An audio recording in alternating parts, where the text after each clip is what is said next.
बहुत समय पहले की बात है। सरयू नदी के किनारे अयोध्या नाम का एक सुंदर राज्य था। अयोध्या के राजा थे राजा दशरथ। उनकी 3 रानियां और 4 पुत्र थे, राम, लक्ष्मण, भरत और शत्रुघ्न। जब राजा दशरथ ने राम को राजा बनाने की घोषणा की, तब सभी लोग बहुत खुश हुए, लेकिन रानी कैकेयी खुश नहीं थी।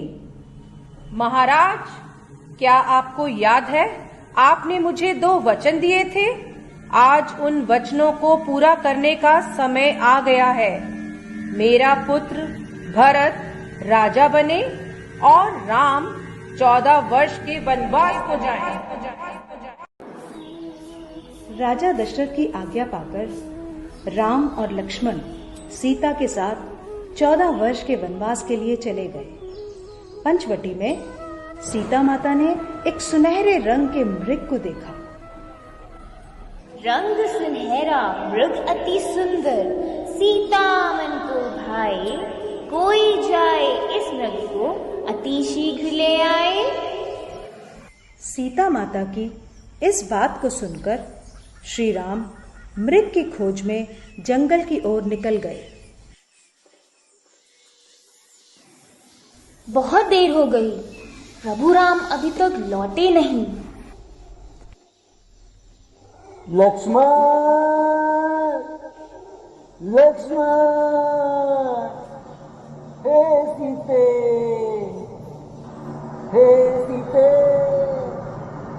लक्ष्मण, लक्ष्मण देखो, प्रभु तुम्हें अपनी सहायता के लिए पुकार रहे हैं। हे माते, ये मुझे किसी मायावी शक्ति का कार्य लग रहा है।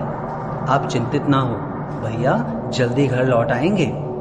नहीं लक्ष्मण, मेरी आज्ञा का पालन करो।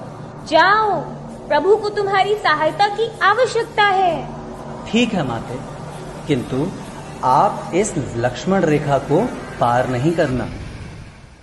रावण को ज्ञान था कि वो लक्ष्मण रेखा को पार नहीं कर पाएगा, इसलिए उसने साधु बनने का ढोंग रचा और सीता माता को उठाकर ले गया। भिक्षाम देहि, भिक्षाम देहि। हे मुनिवर, भिक्षा स्वीकार कीजिए। हे देवी, एक साधु का इतना अनादर, घर के द्वार से ही भिक्षा देकर भेजना चाहती हो। जाओ, नहीं चाहिए तुम्हारी भिक्षा।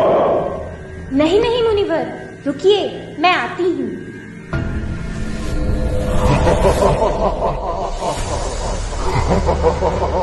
बचाओ, बचाओ, बचाओ, भैया लक्ष्मण, प्रभु राम, बचाओ, बचाओ, हे नाथ, मुझे बचाओ।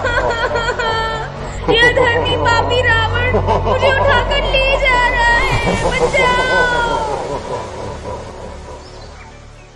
राम और लक्ष्मण सीता माता को कुटिया में ना पाकर बहुत चिंतित हुए और उनकी खोज में निकल गए। श्री राम, लक्ष्मण और हनुमान ने लंका पर चढ़ाई कर दी और राम और रावण का युद्ध हुआ, जिसमें श्री राम विजयी हुए। इसलिए इस दिन को विजयदशमी कहा जाता है। यह त्योहार बुराई पर अच्छाई की जीत का प्रतीक माना जाता है।